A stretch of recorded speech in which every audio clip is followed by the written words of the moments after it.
Hi, my name is Matt from B Sharp Tech, and we are a company based in Australia, and we do web design, web hosting, web development.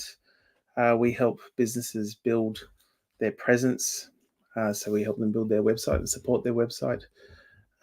We help those businesses build traffic for that website, and we're also helping people nurture and turn that traffic and the people visiting their website into sales and leads. So I'm going to do these live streams semi-regularly, off the cuff, not scripted. It's a chance for people just to jump online and pop in their details. I'm not wearing makeup, though I did choose the little option to touch up my appearance. Um, I'm just going to turn up on a Friday and do some website reviews. I'll look at various aspects of websites.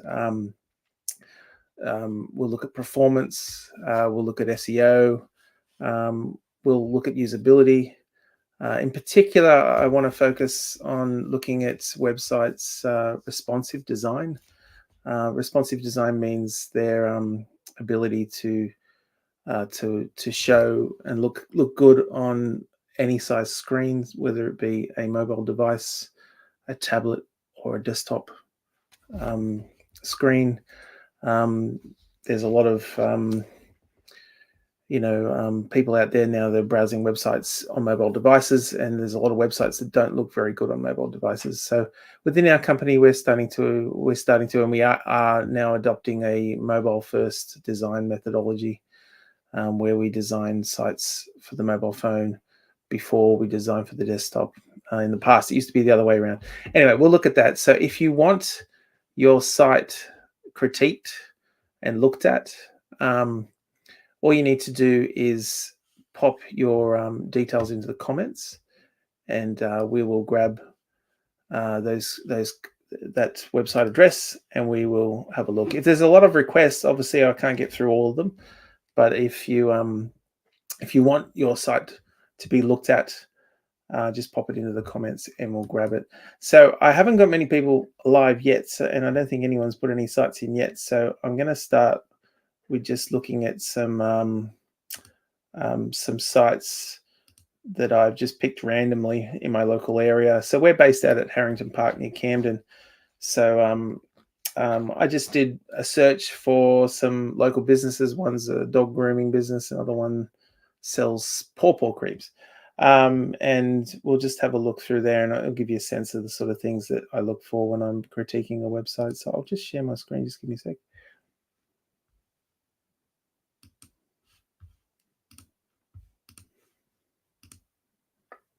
Okay, so obviously this is our website. So if you need to know more information about us, you can go to bsharptech.com.au. And yeah, so the first one I came across was this one. It's called realmacarthurpawpawproducts.com. So I think this is a local website. So the first thing I usually do with these websites is just have a look at what is the performance of the site. Now, Google considers performance really important for ranking. So once upon a time, your site could be really slow and it didn't really matter about the ranking, but now Google uses ranking as a key metric in understanding whether a website it should be ranked really high or not. So if your website is slow, it makes a considerable difference to where you appear on that ranking. So there's a couple of tools I use for this. One is called GTmetrix. And what you can do is just go to gtmetrix.com, grab the URL of the website. In this case, it's realmacarthurpawpawproducts.com, and pop it into here. Now, I'm going to assume these guys have a Australian server, but that may not be the case, but we'll make some assumptions. And what that tool does, it'll go off now and it'll analyze that website. So anyone can run that tool. Freely available. I do have a paid account, but you can just use the free version. Just wait for that to come back.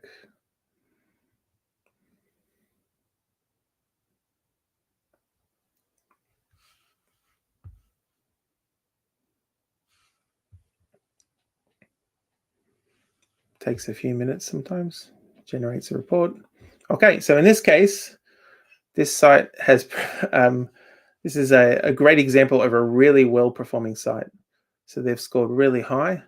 There's a thing here called the largest contentful paint. If you put the cursor over here, it's a measure of how long it takes for the largest content element to paint on the screen. So you want to get 1.2 seconds or less. In this case, they're getting less. They're only getting 671 milliseconds, so 0.6 of a second. So that's a really good result.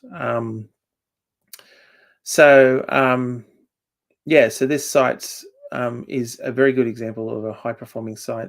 So you can actually look at some of the metrics here, and you can see they're all green. So if your website is not getting an A, it will give you information here on why. And usually there's a little section here called top issues, and there's still a few issues with this website that can be looked at, but generally speaking, they're pretty good. So in this one, they're talking about avoiding enormous network payloads. So if you need more information about that, there are guides available to give you more information about that. A lot of this stuff is very technical though, so you may need your web developer to look at this sort of information. A CDN is really good, Content Delivery Network. So a CDN enables you to load your website anywhere, usually anywhere on the planet, by using a local cached copy of that website. And that's called a Content Delivery Network. So a lot of websites now come with a Content Delivery Network. Some of the cheaper providers may not. So it's something to check when you're looking at your website. And down here too, I like to look at this section too. It shows that it took 4.7 seconds to fully load. So it's a bit confusing because it's 671 milliseconds, so less than a second, to get to the largest contentful paint. So you'll see here, you can see it loading and loading. It still took a full 4.7 seconds to load the entire page.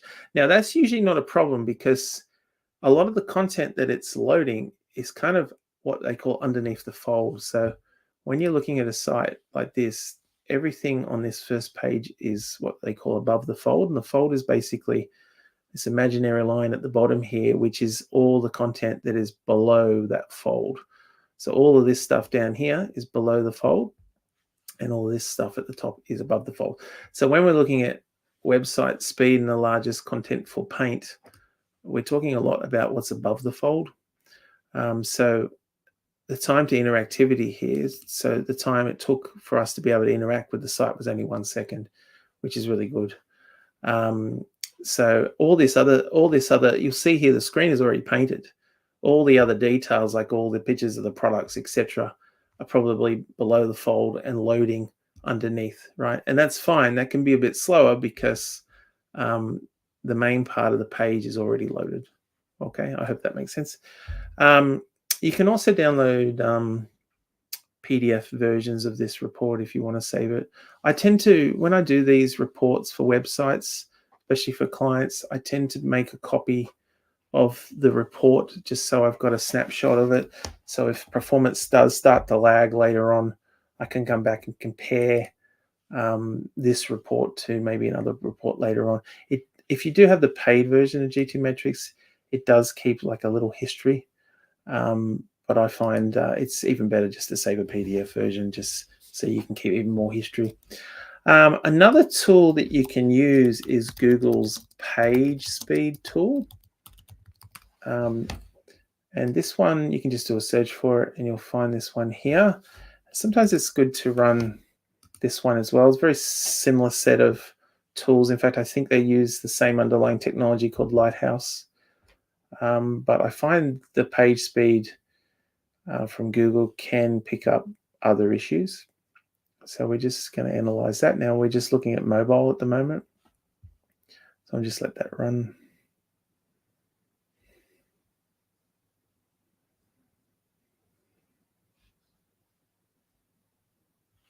take us a few seconds.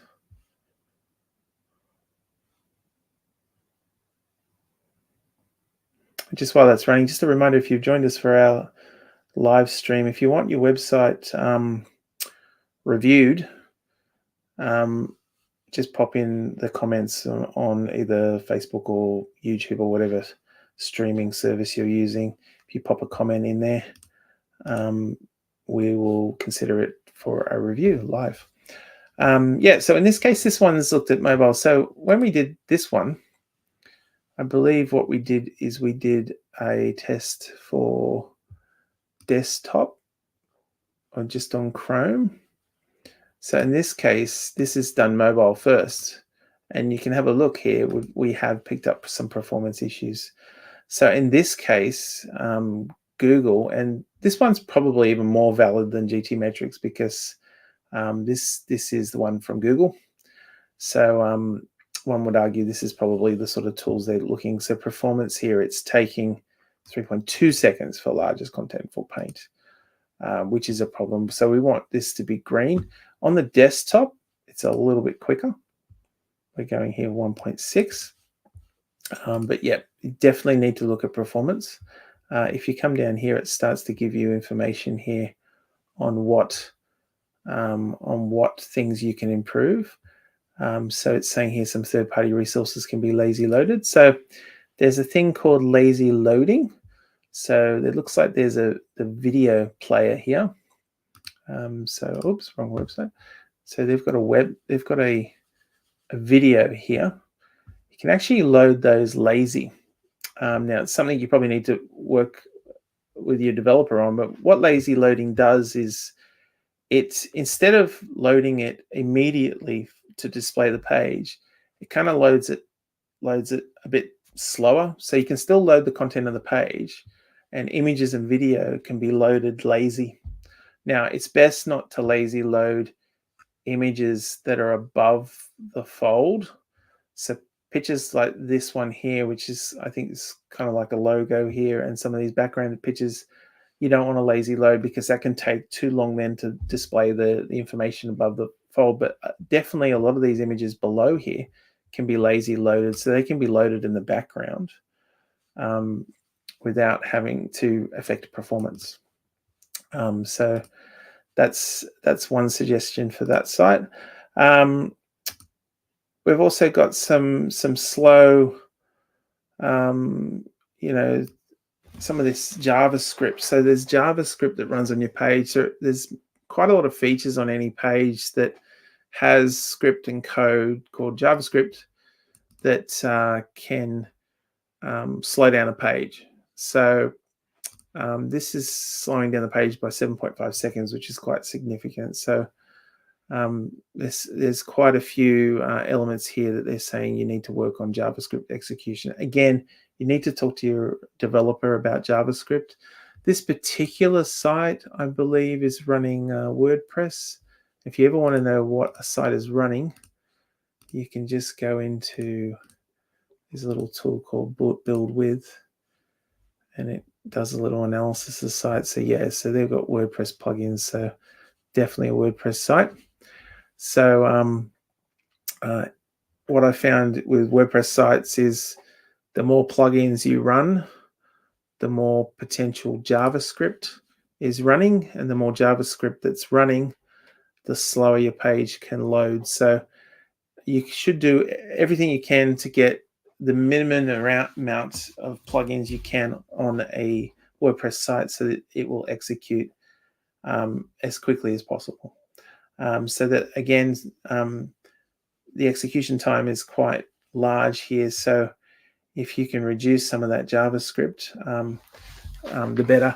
A lot of plugins for WordPress also add a lot of capability to your website, yes, but they add it to every single page on your website.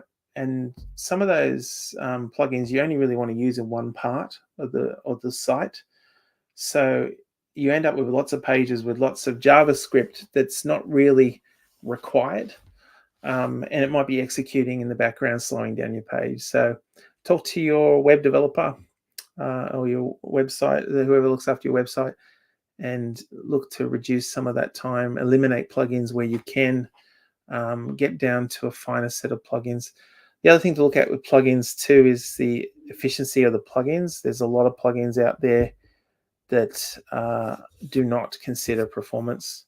So maybe review the quality of your plugins. Try and stick with the best quality plugins you can. WordPress is known for its large array of plugins, but unfortunately with that comes a lot of crap plugins. I would say 90% of WordPress plugins are crap, and they're not built around performance in mind. And they have a lot of code in there that does lots of things, and you might only want one little aspect of that plugin. Okay, that can be worked around in a few ways. Find a better plugin. A lot of the paid plugins are quite good, or hire a software developer and consider writing some custom code yourself that is just to do what you need to do on the pages that you need to do, not spread across your entire website. Okay. Again, another factor I find that can slow down web pages is this CSS. So CSS is cascading style sheets. That's what defines the style of a website. CSS can play a significant role in slowing down.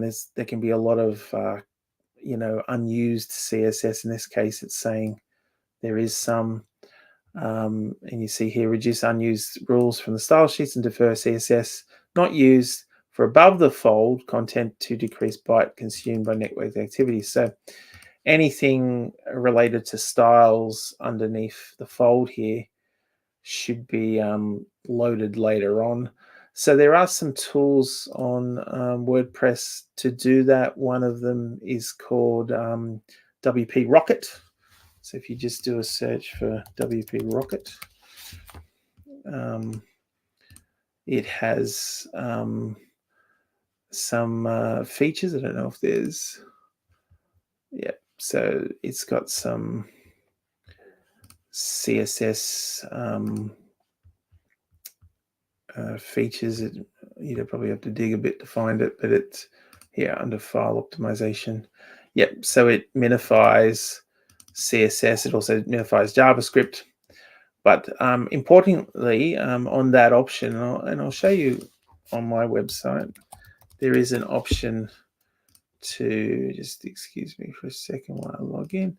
There is an option to reduce unused, and this is at the back end of our website, obviously. There is an option here to, where is it? Optimize CSS delivery, but minify, where is it? It's going to make a liar of me now. Hang on. I think it does it automatically. Yeah, so it's doing JavaScript, but it's also doing minify CSS, removes whitespace comments to reduce the size. Okay, and you've got this option here, optimize CSS delivery. We haven't done it for our website, but you can use this option. So that option optimizes CSS delivery, eliminates render blocking CSS on your website. Only one, and it removes unused CSS. Okay, so that can be really beneficial for improving the performance. Okay, just going back to the website. I'm just browsing through now and just looking at usability. So this section here definitely needs a little bit of work. There's a lot of white space here. I think this could probably, the design here could be improved. What you want to do with websites, though, is there's a thing called the buyer's pyramid, and you can do a search for this. And this is more about understanding the digital marketing aspects. So here's a picture, for instance. So only about 3% of people are going to be ready to buy when they come to your website. So for this particular website, you've got to think, okay, if only 3% are going to be ready to buy, to shop and do something, then what am I going to do with everyone else? Right now, 6% are open to buying, 30% are not thinking about it, 30% don't think they're interested, and the other 30% couldn't care less. So, but there's a lot of people here in the middle here that you need to consider when you're building a website, right? So, yes, you've got to consider the people who are buying, the 3%. But if you've got, say, 1,000 people coming to your website every month, you're only going to have about 3%. So what's that? That's only going to be about 30. What's that?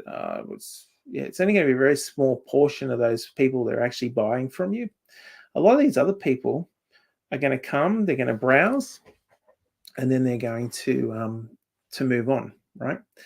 So what I always say to clients is it's definitely a good idea to try and find a way to market to those people beyond the website. So when they come to the website, this one's great because it's showing you what the product is, etc. But probably what we could do here is, and it's great to have an inquiry button so people can make some further inquiries, they can find out more. But often what people use is a lead magnet. Okay, now a lead magnet is something that you can offer of value that will help capture people's details, so their name, their email address, and maybe even their phone number, so that you can remarket to them later on. So once you've captured their details, even if they don't buy, you can then target them for marketing. One common approach is to use an email marketing technique or a nurture sequence where you're giving them further information about your products and services on an ongoing basis. So often sites have a little pop-up. You've probably seen a lot on an e-commerce sites that pop up and offer people a discount, for instance, on their first purchase. So if they put in their name and phone number and email address, they can get a something for free. So that would be something I would recommend for this site. Thinking about the buyer's journey and the customer journey, what can you do to capture the other buyers here that are not that 3% in the buyer's pyramid? Okay. The other thing too is with e-commerce sites in particular is making the buying process as frictionless as possible. Shopify is really good at that. This one's a WooCommerce site, not as good, but it can be good depending on how you configure it. This one doesn't look too bad. See how I was able to add that to cart immediately, and I'm able to proceed to checkout immediately. Good to have an array of buying choices. I don't seem to see any option here to pay by credit card, but I might be wrong. If I go to checkout here, yeah, there is an option there, so you can do that. Okay. Anyway, that's probably as much as I want to do for this particular website. The other aspect I like to look at, though, just before we move on, is SEO. So SEO is search engine optimization. So it's good for sites to have good SEO. SEO will help promote and position their website on Google search.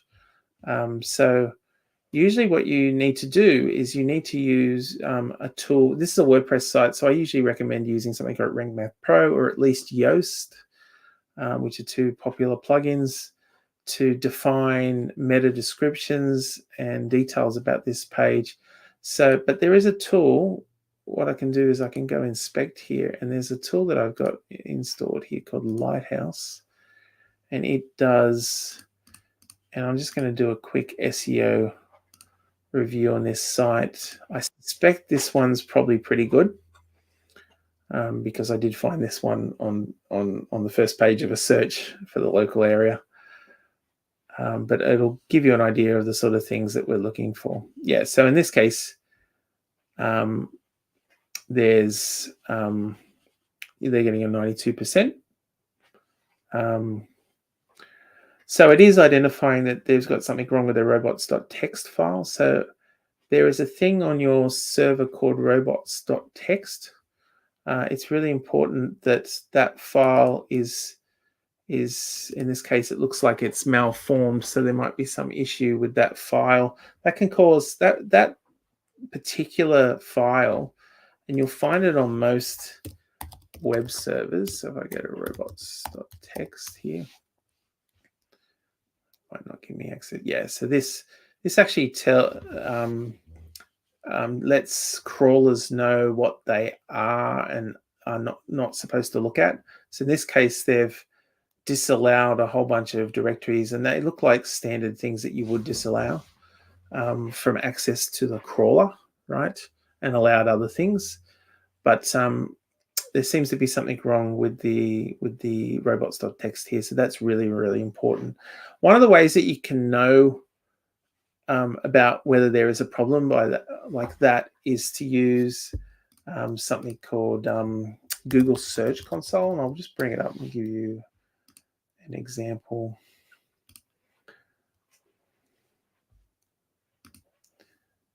Just give me a second.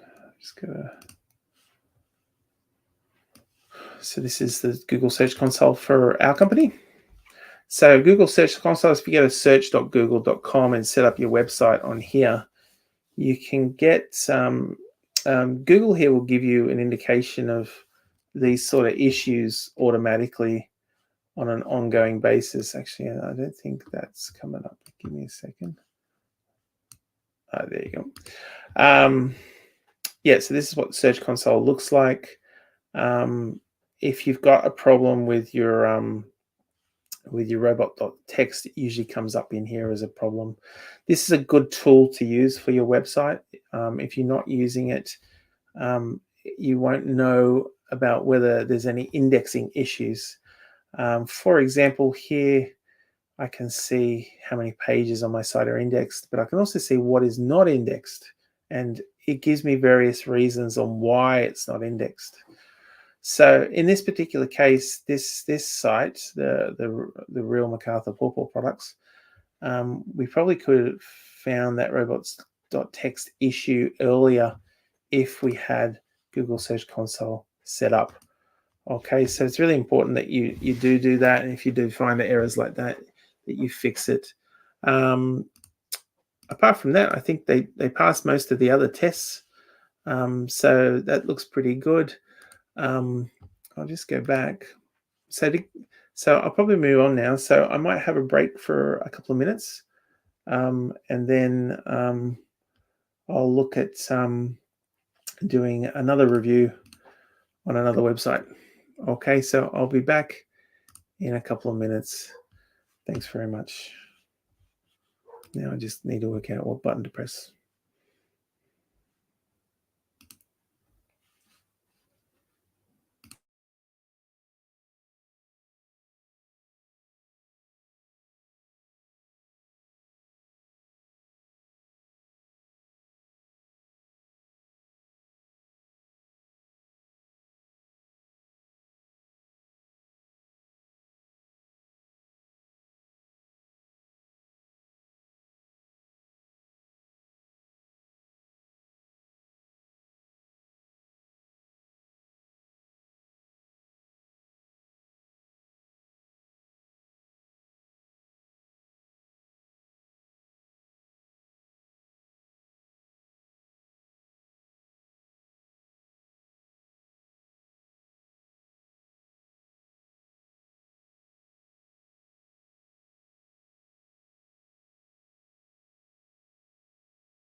Okay, so sorry about that. Welcome back. If you've just joined us for our live stream, I am doing live website reviews. If you want to pop your website into the chat window on whatever, on either YouTube or Facebook, if you're watching it on either, I will do a review of your website live here on the channel. So I've got another site here. It's a local site. It's called Pet Styles. I'll just bring it up. Give me a sec.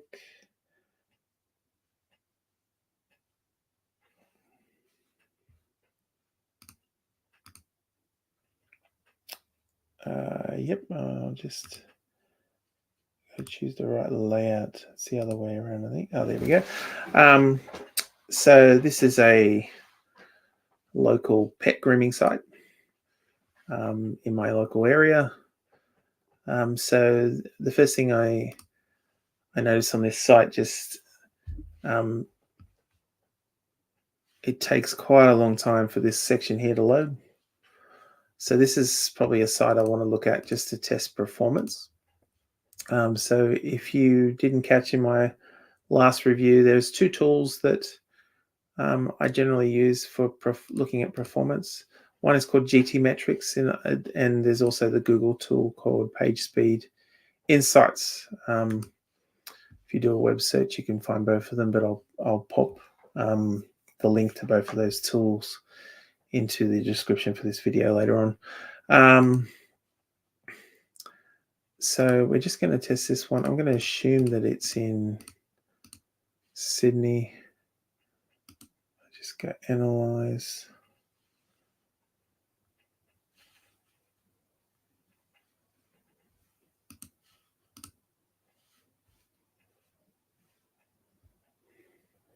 It takes a few minutes just to run the analysis.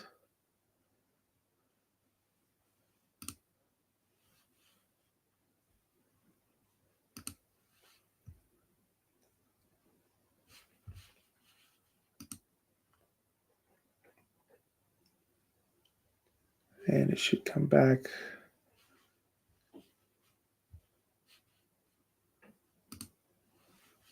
All right, so this one's doing really well. It's got an A rating. So we've got two websites today that both got A ratings. But there are a few issues here. There's this enormous network payloads issue. So that can cause problems with load times. And there's some information here how to prove that. But generally speaking, A is a really good result. So 1.2 seconds is the largest contentful paint. So the largest contentful paint, or the LCP, measures how long it takes for the largest content element, example, hero image or heading text on your page, to become visible with your visitor's viewpoint. So you want to aim for at least 1.2 seconds or less. That's what this tool says. I tend to think that you need to aim for at least a second or less. On our previous website we looked at, we got 671, I think, milliseconds, so half that speed again. So the faster your website loads, the better it will perform in terms of website ranking. Google now takes into consideration the performance of a website when it considers ranking. So if your website does not rank well, it will consider that in determining where you rank on Google search. So this is really good. So getting an A is really good. It's probably the reason why I found this site so quickly, is it was on the first page of a search, and so that's this performance has probably contributed to helping that. Okay. So this tool, gtmetrix.com, is really good to use. It's free. I've got a paid version, but the free version is good enough just to do one website. What I will also look at too, because this is the page insights. Sorry. So what we'll do is we'll pop the same URL into here, and this will actually run some of the Google tools, and it's going to do it on the mobile and the desktop versions. We'll just see what we get. We can sometimes get an A on the GTmetrix, but not score too well on the page speed insights. I find the page speed insights tends to be a bit more, I guess, stricter in what it looks at. So we'll just run that and we'll see what we get.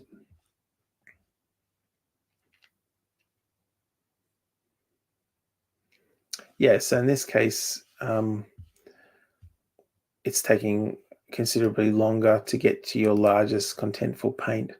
So performance is definitely an issue when it comes to this site. You can see here it takes some time for the page to actually load on a mobile device.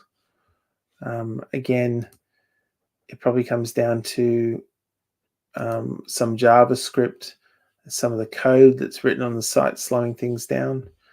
There's potential here to minify JavaScript.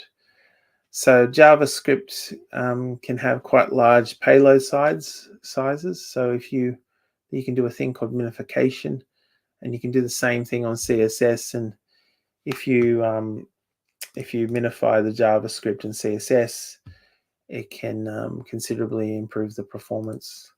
Another thing too is having these images here don't have explicit widths or heights, so that can affect the performance. So I think on the page itself, it's these ones here. So putting in an explicit height and width for that could probably help. So if you look at some of the code here, and we can just bring it up on, just bring it up, hang on, let's take that off. So this is just the inspection tool on Chrome. You can see here some of these things. That one looks okay, actually. It might be the ones at the bottom.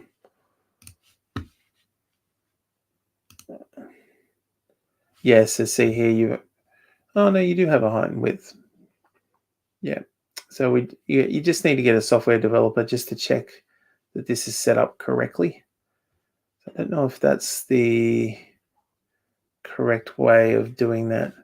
Anyway, that's probably a minor issue anyway. I wouldn't worry too much. It's only a yellow. But some of these red ones here, definitely you need to look at fixing those. Depending on what technology this website's running on, I can usually tell by just popping it in here. So this is running on Wix. So you'd have to look to see if there's any optimization features on Wix itself to improve the performance of that site. So Wix is another web framework.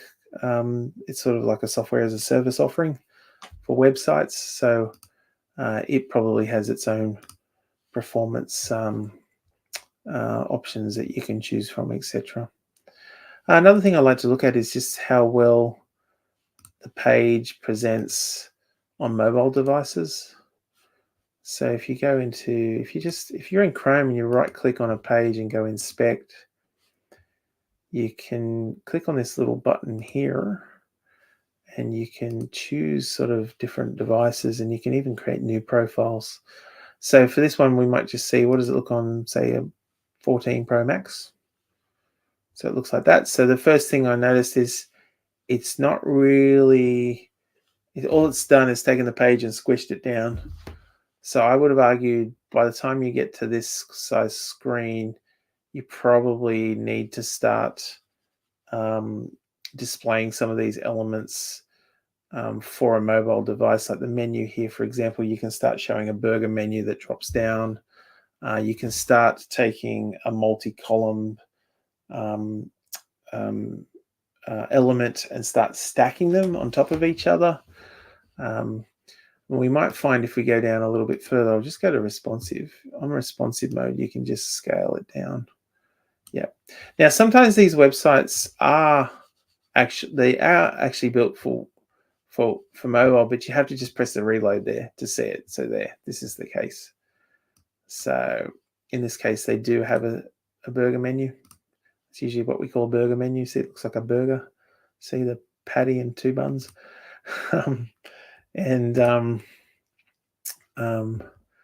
So the first thing, I look at for these webs, just from a website design thing, is what is the call to action? So on this particular site, if I came to this site for the first time, yes, it gives me some information about who they are, where they are, etc. I know what it's about, but I can't really see a call to action. It talks about my online account, but that's great if I'm an existing customer, but not so good if I'm new. If I'm a new person, there's nothing here to book. Now, most people will be coming at this site from a mobile phone, right? And so they're not going to know what to do. Now, there is a book now, but I had to search for it. So probably what we could do to improve this site is to have some kind of call to action here above the fold. All right. Now, remember, I'm looking at this on Chrome on desktop, so the fold's probably down here somewhere, not necessarily... so if you change the style there to, say, 12 Pro, you can see the fold is a lot earlier. So you don't have a lot of room on mobile devices to get your message across. You want to have a booking button. But one good thing is that they do have a chat feature here. So I can chat to them directly, and that chat feature stays on the screen no matter where I go. So I would definitely be looking at this to convey more of a sense of what to do for the customer, for the journey, because it doesn't really tell me what to do. Same if I look at the desktop version. Let's have a look at the desktop version. I'll just refresh. Again, I mean, Book Now is here, but it could be more prominent. It could be similar to this one, so the online button, so that we could find it more quickly. Another aspect I look at for websites is the SEO. So that's the search engine optimization for the site. There is a tool that I've got installed here called Lighthouse, which will just do a quick check. Just look at desktop on the SEO technical aspects. Now, being a Wix site, I think it's Wix, yeah, it's probably going to score quite well. So those tools tend to be quite well set up for SEO. Now, just because you've scored high here on SEO doesn't mean that you're actually doing SEO well. So there's multiple layers to search engine optimization. There's technical SEO. Technical SEO is about making sure that you've got things like meta descriptions, that your site is performing well. So some of the performance aspects that we looked at, that you've got title tags and all the things from a technical point of view. Then there's what they call on-page SEO. On-page SEO is what is actually on the page. So what text are you using? What keywords are you focusing on, etc. So from this page, there's not a lot of text on this page. So content quality, when Google's looking at a page like this, is really important, because the less content you have, the less likely Google's going to rank you well for a lot of keywords. So that's kind of what's on the page. The third aspect of SEO, which I won't touch on too much, is the off-page SEO, which is looking at how to build backlinks and authority score. Backlinks are links from other sites that connect back to your website. Okay, so backlinks are essential part of offline SEO, and it's important that you use those to improve your your offline SEO. Okay, so if you've just joined us and you want your website critiqued, just pop your website into the comments and I will consider it for some fun to look at. At the moment, we're looking at Pet Styles, which is a local pet grooming business in the Camden region. And we're just talking about SEO. So yes, this thing scores really well on a technical SEO level. But what I'm going to do now is I'm just going to get a bit geeky for a second. And I'm going to go have a look at the header here. And I'm going to have a look for what they call the meta description. So in here, you'll have somewhere in here. There we go. Yeah, so in here, you'll see here, and it might be a bit hard to see. There's a thing here called, there's a meta name here called description. So this is the thing that Google will look at. Okay, so when it's ranking your page, this is the meta description it will use on the entry that goes on the listing itself. And this is the thing that it will look at to consider your page. Now, this is good because they've got one set. There's a lot of websites I look at that have never set this meta description. Now, Google will still crawl your site, yes, but it will usually just have to guess what your content is. And this meta description usually just becomes whatever it can first find on the page. So this site's doing a good job because they've actually set their meta description correctly. Okay. It's really important to do that. Most web frameworks like this one's built on Wix has the ability to put that meta description in. Our website for B Sharp Tech is built on WordPress. We use a piece of software called Rank Math Pro, so you can see it here for setting our meta descriptions, etc. Another one you should look at too, which is free, is called Yoast. We tend not to use Yoast too much, but it's another one that is commonly used. Well, I recommend Rank Math for WordPress sites. I found that this one has a lot more features, and all my clients receive a copy of Rank Math Pro. So if you can, there's a free version available, but if you can afford to buy the Pro version, that's even better. It's definitely a very good tool for WordPress sites for making sure that you've covered off those SEO bits and pieces. Another aspect I might look at for this one is, I just have a look. I got a little tool here. It's actually, Google's actually discontinued it, but it still works. Yeah, so one thing you want to make sure your site always has is a tag for your Google Analytics. So this one has got this tag. Now these UA tags are Universal Analytics. Universal Analytics is the old analytics platform, which is no longer relevant. Google is getting rid of it. And I believe from July this year, it will no longer be functional. They stopped collecting data for Universal Analytics sometime last year. So you want to make sure you've got one of these newer site tags. It looks like they've got both. And that's for the Google Analytics 4. The Google Analytics 4 platform is a lot more advanced, and it's the new platform that you need to use. The reason why you need that for your site, and I'll just bring up Google Analytics. Just give me a second.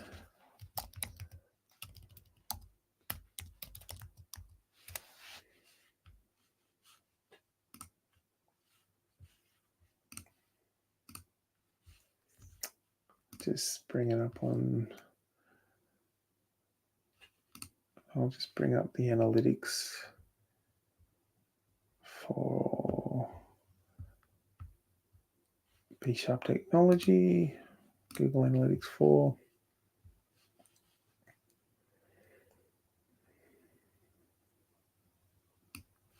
So this gives you an idea of what analytics looks like. I might just blow it up a little.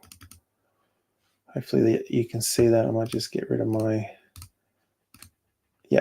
So the reason why you'd want Google Analytics, and this page does have Google Analytics, is so that you can understand what your visitors are looking at, where they're coming from, how they found you, all the things that you might need to make marketing decisions. So for this here, I'm just showing you our Google Analytics. Obviously, I don't have access to this random website's analytics, and so I shouldn't. I can see that I've increased traffic. I can see that new users have gone up, and I can see that there's more events taking place. I can look at different periods of time. So if I look at, say, the last 90 days, I can see the last 90 days compared to the previous 90 days, we've increased traffic by 60%, which is great. You can also set up some fairly advanced reports here. One that I like to look at is traffic acquisition. Traffic acquisition is really important to kind of understand where your traffic's coming from. So I can see here most of the traffic for our website in the last 28 days has come from organic search, which is Google, people clicking on Google listings, mainly Google listings. Direct is people who come directly to your website. Paid search is some traffic based on some ad campaigns that I'm running. Display is part of that ad campaign as well. And referrals is links on other websites. So other sites are referring to content on our site. Okay. So organic social is not in there, but organic social might be another one. If you've got email marketing lists, you can also have email on here, etc. But it's really good idea to have this a Google tag on your site so that you can enable the tracking for that. Obviously, depending on which jurisdiction you're on, you may need to seek permission. A little pop-up saying that you've got tracking running on your website and people agreeing to cookies, etc. It just depends on where you're coming from. This one, they haven't done it, but they're probably Australian market. I'm not sure whether it's absolutely necessary. Yep, so that's probably it for that site. Again, if you've just joined us and you want your site critiqued, all you need to do is pop your website into the comments section. I'm just having a look at now, see if there's any more to look at, and we will bring it up and we'll do some live analysis. If you want to mention what aspect you want to look at, whether it's performance or SEO or any other aspects, usability, responsive design, etc., just let me know, and I'll try to include some information about that too. Just going back to Pet Styles for a second, I forgot to mention something. So Pet Styles website, and if you just joined us, I just did a bit of a review. You'll have to go back and look at the video of this site. One thing that I think it's really important to think about when you're looking at a website is the buyer's journey or the customer journey. What will the customers do once they find out about you? Is there a clear call to action? Okay. So, for example, here, this main banner here, there isn't a clear call to action on what to do next. Okay. They talk about happy customers. This is great. It's good to have some information here. In this case, they've got some reviews and comments, which provides some testimonial, some proof that they're a great service provider. But it doesn't really tell me what to do. Like what do I do now to engage with these people? The other aspect too is there's a little thing called the buyer's pyramid, and I did a search previous. You can find heaps of pictures, but I just grabbed this one. So most people, whoops, where'd it go? So most people, when they come to your website, are not ready to buy. Only about 3% are actually ready to buy from you when they hit your website. So, if you're getting, 100 visitors a day, there's only going to be 3 people out of that 100, right, that are actually ready to buy from you, right? Now, they're probably going to know what to do. They're going to know to book, right? Well, actually, it would be better if you had a book now button down here and a little bit more prominent on this side. But those people are probably already brand aware and they're probably already ready to buy from you, right? This other 97% are in various stages of that buying journey, right? 6% might be open to it. So there might be people that have searched the local area, found this site, and go, okay, I'll check them out. And I'll look at the reviews, and I might be open to the idea of engaging with this service provider. But the other vast majority of people in the buyer's pyramid either not thinking about it, don't think they are interested, or they know they are not interested. So 30% you can't do much with. But all these people in the middle here are potentially people that you can market to later on. Now, for this particular customer, they do have Instagram channels that people could follow, Facebook, etc. But one technique that I always recommend using is email marketing. It's good to think about putting people on an email marketing list. Now, the question is, how do you get people on your email marketing list? So you usually try to use some kind of CRM that's integrated into your website, and you create what's called a lead magnet. Now, a lead magnet is used to offer something of value. It might be an ebook or a webinar or a some kind of discount or something that gives something of value in return for capturing the user's name, email, and maybe even a phone number if you want to use SMS marketing later on. And what that does is it gives you the ability to start building a customer list, and from that list you can then market to those people and remind those people that you're there. You can create welcome nurture sequences in some CRMs or workflows, or you could create regular newsletters. Just basically getting people more interested in your product, in your brand, and what the services that you provide, and keeping people informed of what you're doing. Now, it can be a great way to get more traffic back to your site, okay? Because people will browse the site, go, oh yeah, they look interesting, and then they will forget, okay? They need to be reminded about who you are and what you stand for and what you're doing and all the great work you're doing continually. So creating an email nurture sequence and having an email marketing list is a great way to go.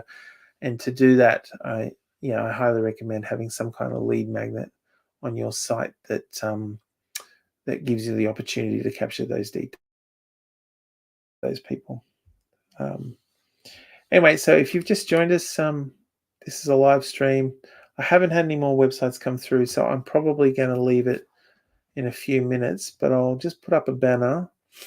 It's not too late just to jump online and put your website in there, and I would consider it to be reviewed. I might just go on mute for a minute, and I'll be back in a few minutes. Thanks.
All right, welcome back. So if you've just joined us, this is a live stream where I do website reviews. My name's Matt from B-Sharp Tech. I'm a website design, development, hosting, support agency. We also do digital marketing. We help people build their website presence. We help people build, when I say people, businesses, to build their traffic. And we also help people to nurture the customers and the clients that they get onto their website. So we're based in Harrington Park in Sydney, and we're a small business ourselves, and I'm going to be critiquing some websites locally. So I found this one called Village Motors. It's a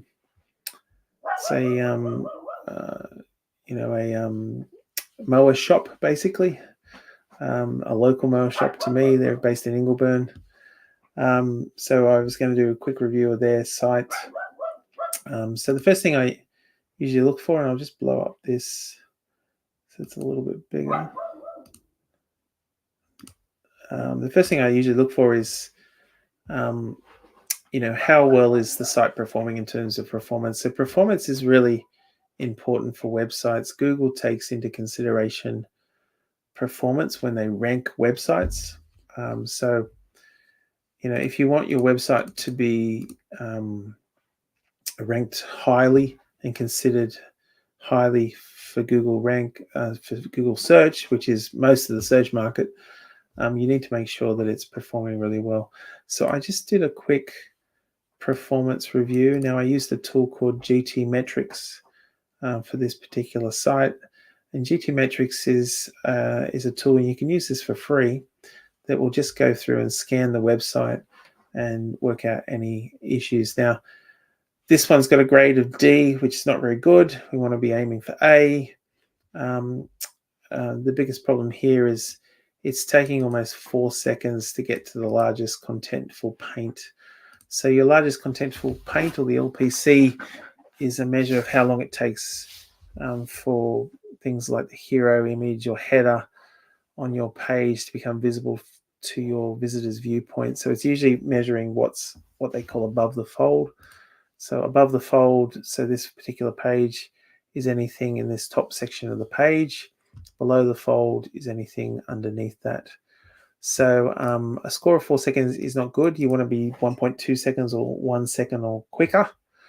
And so this tool will actually give you a breakdown of what is causing the issues. So you've got this long main thread task. So all of these JavaScripts and processes that are running on this site are taking considerable amount of time to load. You'll see some here are taking up to 1.6 seconds to run, which is a considerable amount of time.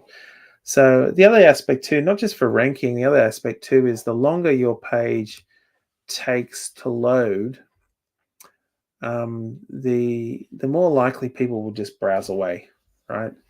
So you can have a wonderful website and it can look really good and visually appealing, etc.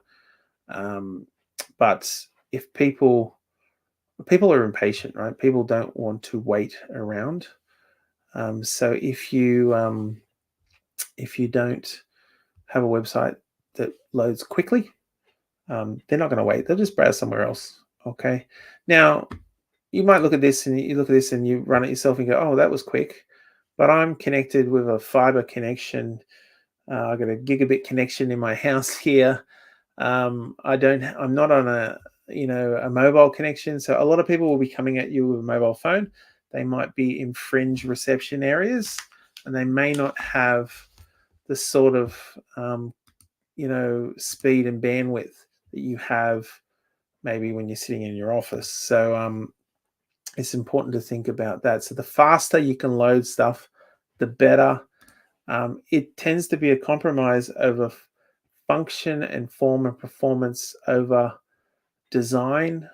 A lot of people go, they come to me and they say, I want to do this. I want this lovely banner that and that moves, and especially people love sliders. I don't know why, but sliders in particular, those sort of elements, whilst they might look visually appealing, you have to think about whether, um, whether it's worth having.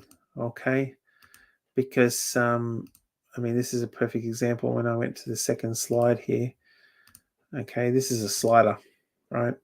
So this page doesn't just need to load this first image. It actually needs to load this image, and this image concurrently to kind of get this entire slider working, right? So I would argue, sliders are not necessarily the best thing in the world because it can slow down this task. The other thing too is things like sliders and those sort of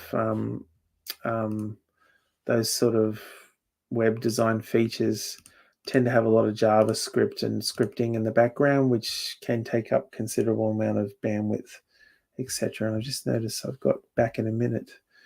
Ben, I'll just change that. If you just joined us and you want your website reviewed, all you need to do is pop it in the comments and I will review it live. So this one here, I would recommend getting rid of this banner. In fact, I didn't even notice it was there until I clicked on it. You're probably missing the opportunity. There's probably a lovely photo here, but you're missing the opportunity of maybe presenting that photo further down the page. People, and I'd argue users, are probably not seeing it. I do have a very wide monitor though, so it may not be.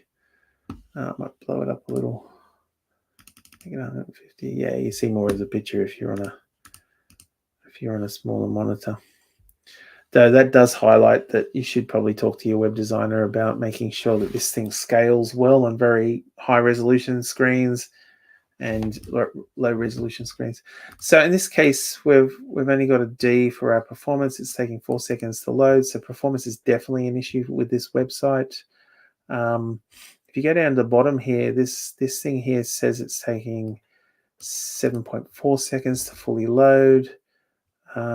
Images here take up, 27% of the actual page. It's actually not too bad.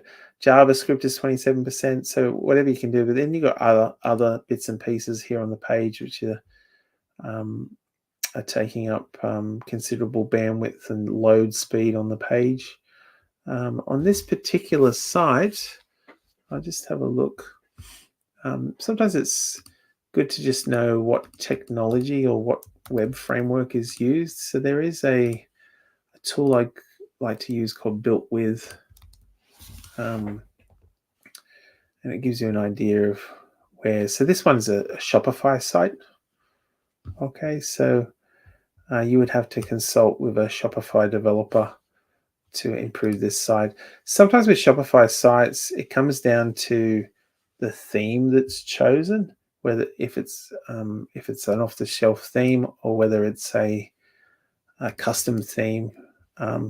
It's important that you make sure that it's tuned for performance, so that you can get the right performance out of it. So that's probably the biggest issue with this site. Another thing I noticed with this site too, I use a little tool here just to have a check to see whether it's got a Google tag. Now, I always recommend putting Google Analytics on your website. So Google Analytics is a free tool provided by Google, which enables you to understand who is visiting your site, where they're coming from, what they're doing on your site, etc. And I'll just bring up the analytics now so you can have a look. Just give me a second. So this particular site doesn't look like it's got analytics installed. So that would be one thing I would highly recommend for this particular site. Give me a second.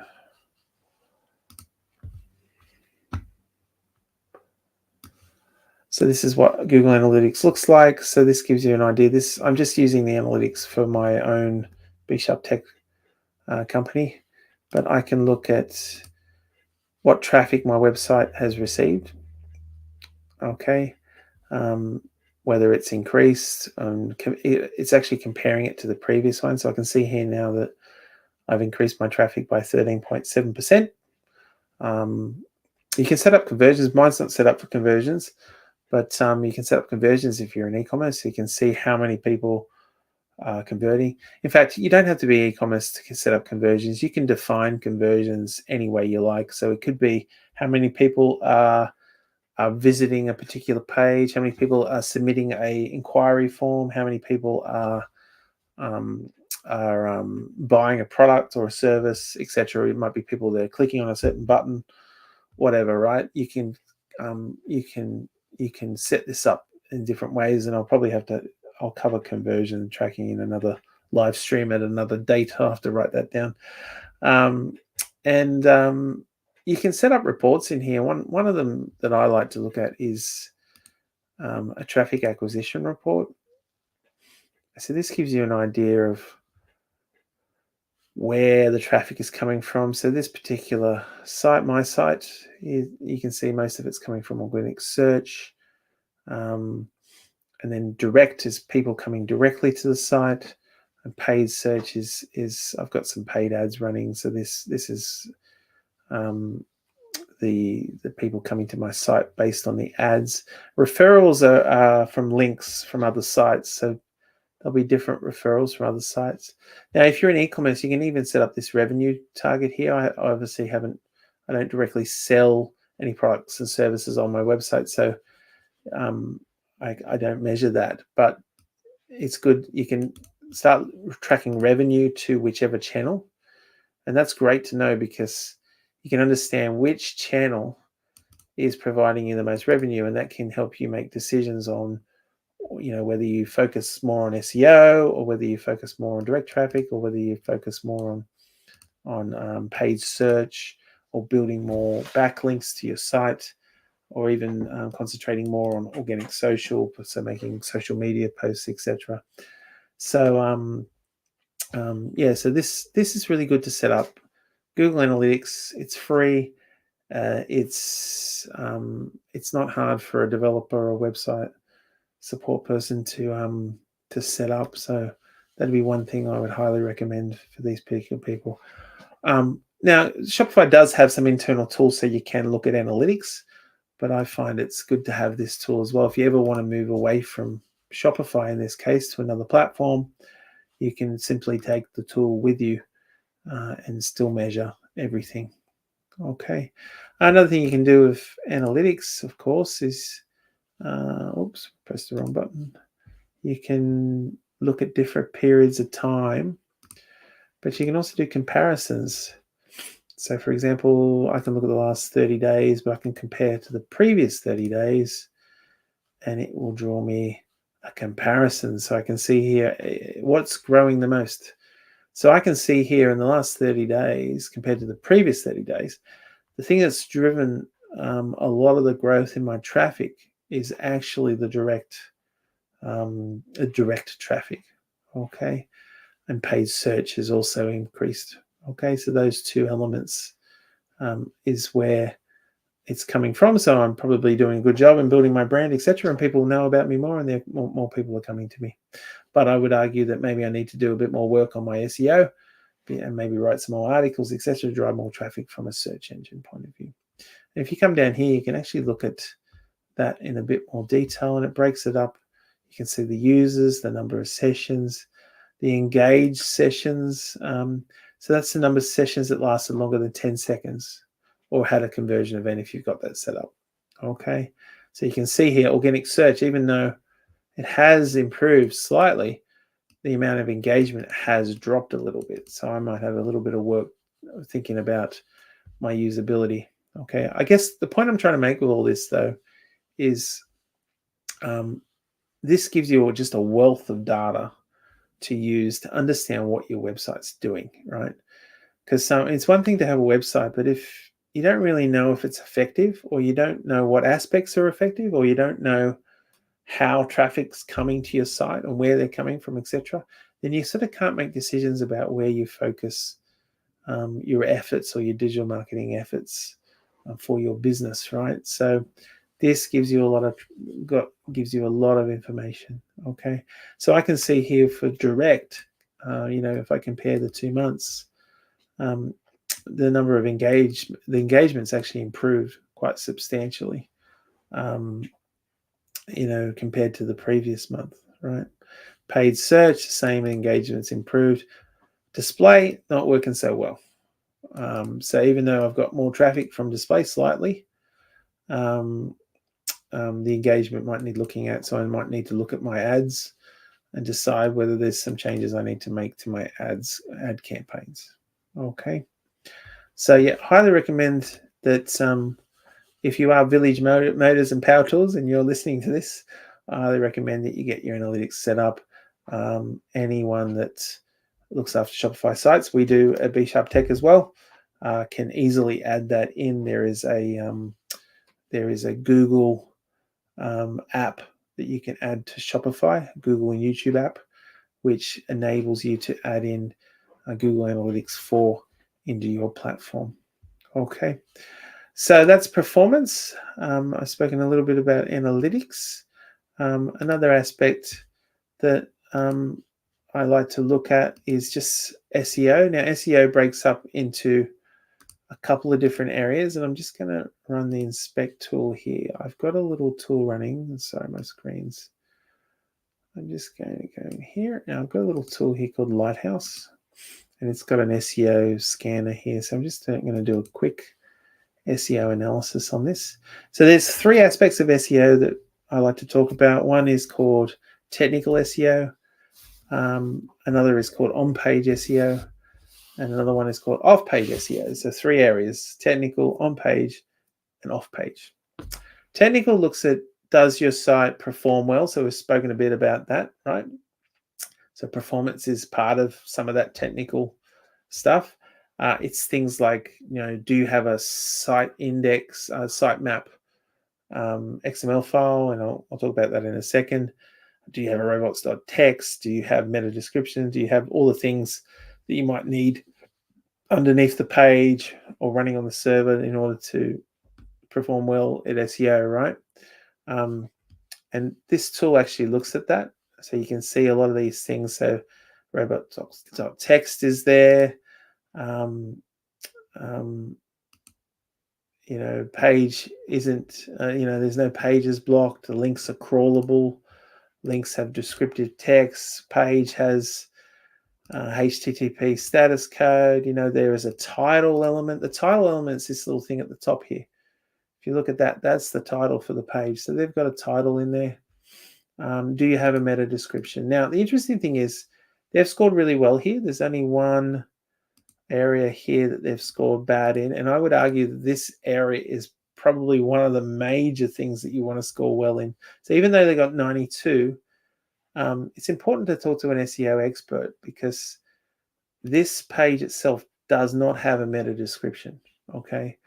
So when a page is indexed on Google, there is a thing called a meta description. So if I have a look at, say, this is a search that I did previously on the buyer's pyramid. This little bit of content here under every index, that is basically the meta description just there. And Google will grab that information from your website. It is not something that is, you can't really see it on the front of the page. It's underneath it. It's sitting inside the code, right? So if I just come out of here and go inspect, and sorry if this is a bit small. I don't know if there's a way I can blow it up. If you have a look in the header, and this is how search engines are actually looking. Crawlers are looking at your page like this. They don't look at it like this. They're looking at this. Well, that's not really true. They do look at usability and how it looks, but they're also looking at a lot of this stuff that people don't really look at, right? It's script, right? And so there's a thing in here called meta description. And I'm just having a look. And this one's missing a meta description, so I may not find it, but usually it's just blank. Yeah. So just here, see how you got the word meta? So I can't seem to find one, but there is a couple of different ones. There's some set up for Twitter and some for Facebook, etc. But there should be just one. Usually underneath the title, there's the title tag that we're interested in, and it's usually just called Meta with a name of with a property name of description. So I can't seem to find it in here. So in Shopify, there is actually room for you to add that description. It's really important to have that description, and you've got about 160 characters. If you look in here, you can fit about 160 characters in meta description. If you don't have that, what happens is Google will still crawl your site, but you're just making it harder for Google. Like Google needs to work out what the meta description is, and it usually just grabs the first bit of content it can find. In this case, it might even be just this little bit of text here. You can actually go to Google if you put in site : and your site. You can get a view of your index, what's indexed for that particular site. So here, I can see all the different indexing. So this one doesn't look too bad. It's got a bit of it. It's Australian-owned, family-operated business which provides. So that meta description is not too bad, but then it says about us, so it doesn't really say much, right? So I would argue it's probably best to try and control, this description, and then provide as much, this is, I guess it's an opportunity for you to market, right? Creating this to be as attractive as possible for people to sort of see that when they find you on Google makes a big difference to helping drive more traffic to your site. Okay, so meta description is really important. The title tags are important too. So the title tag, so remember if we go back to the page, the title tag in the header. Let's find it. Might be faster if I search for a title. There it is. So that title tag there, that's that little bit up here, right? But that correlates to what's written here, okay? So having title tags, very important as well. Now, most website frameworks, whether it be WordPress, Shopify, Wix, Squarespace, Weebly, will have standard titles in there, and usually it just defaults to the name of the page. But depending on what the content is, you can use this to change it. Like Village Mowers and Power Tools is great, but then they've said Village Mowers again. You could have the opportunity there to put, where you're the best mower shopping in Ingleburn, for instance. You could have like a marketing message in there, and it could be built into the search results. Okay. Now another aspect that I talked about Google Analytics. I've talked about SEO. Another aspect for websites that you might want to look at for your site is where did I put that now? Is Google Search Console. Okay, so you see here when I search that site, and it's saying try Google Search Console. So Google Search Console is a tool to help you understand how well your site is being indexed on Google. So I'll just bring up and show you a copy. Now, it can also tell you if there's any issues with your indexing. So sometimes sites have lots of technical reasons why they're not being indexed. So this is my one, and I'll just turn off my video so you can see it. I'll just blow it up a little. So Google Search Console, you should always set this up for your website. Okay, and what it tells you is how well are you performing organically, and you can see every weekend people don't seem to like web design on weekends, so that's interesting to know. So it can give me an idea about whether I'm growing my traffic. So you can see for us, we're growing our traffic more and more over time. I can even go back the last 12 months and you can see the growth, right? That's so you got two aspects. You've got impressions. Impressions is how many times you're showing up on Google search. And then you've got clicks, how many people are clicking on those actual impressions. So you can see for me, I've definitely got a pattern here. I've got weekends here. Weekends is an issue for me, right? Well, it may not be an issue, but you can see I definitely have a lull every weekend. Saturday, maybe everyone's doing Saturday morning sport every week and don't want to search for web design. But certainly I want to be seeing an increase in this over time, so I'm getting more and more traffic to my site. It also shows average position. You want to see that improving over time, getting lower. But more importantly, even performance aside, one thing that it's good to look at is are there any problems with the indexing? So you can see here, it tells you what pages have been indexed, but it also tells you reasons why some pages are not being indexed. So you can look at the various reasons. Some of them might be valid, but some of them might not be. For example, crawled but currently not indexed, right? Some of these pages here, you might want to have a look and go, okay, well, are there pages here that should be being indexed? In my case, there's a lot of feed pages which don't get indexed anyway. But yeah, so that gives you a lot of information. And if you get someone who understands SEO and understands websites helping you, this tool is invaluable information sort of to make you aware of how well you're being indexed. If you're wondering why no traffic is coming to your site, setting up Google Search Console and understanding your indexation is a really good idea, just to understand are there any issues. Another thing too is making sure you've got the sitemap. So most tools, web frameworks these days have a sitemap. I find people don't even realize they've got a sitemap, but it just gets created. If you've got a bespoke website, you might need to create one yourself. But it basically looks like this, and I'll just go to this one. That's just a guess. Yep, there it is.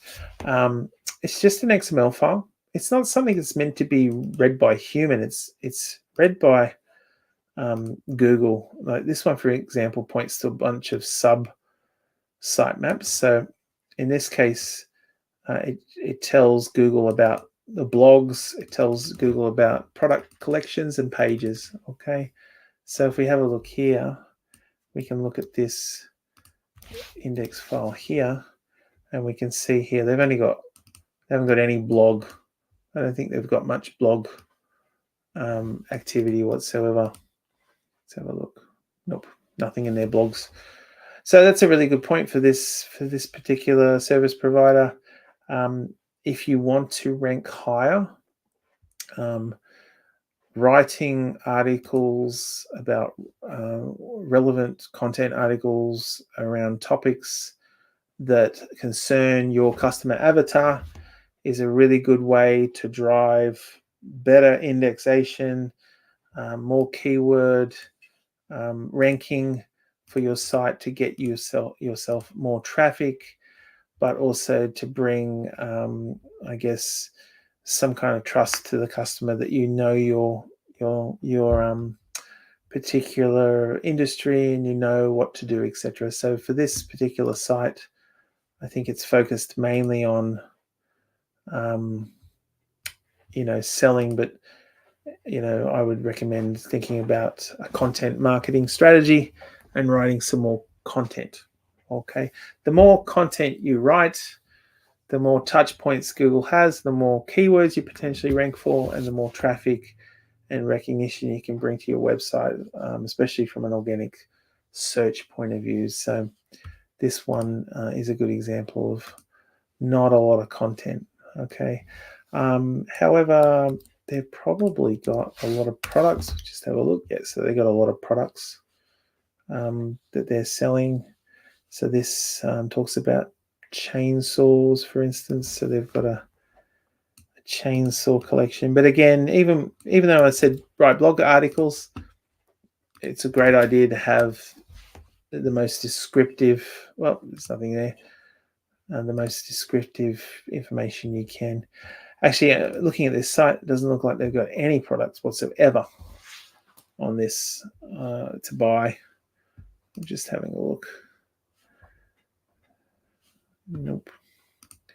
Parts. Nope, just the inquiry form. I'd kind of argue why use Shopify if you're not actually selling any products. But maybe they did in the past, but they're not anymore. They might be more suited towards a WordPress site if they're not going to sell anything directly. Anyway, that's all I've got time for today. It's been a real pleasure. This is my first live stream that I've ever done. So I'm going to try to do this regularly. Again, my name is Matt Grill. I'm from B Sharp Tech. We are a website marketing firm, digital marketing firm based in Harrington Park in Sydney. I have there's 6 of us in our team. I'm in Harrington Park, and the rest of them are in the Philippines. But if you need to reach out for help, feel free to reach out to bsharptech.com.au. Here's our website here. There is a button here called Book a Free Discovery Call that you can press, and you can fill in the form here and book a 30-minute discovery call with me, and I can do some of this sort of review live with you in a discovery call, and we can talk about how we can help to improve your website. So thanks very much. Have a wonderful day.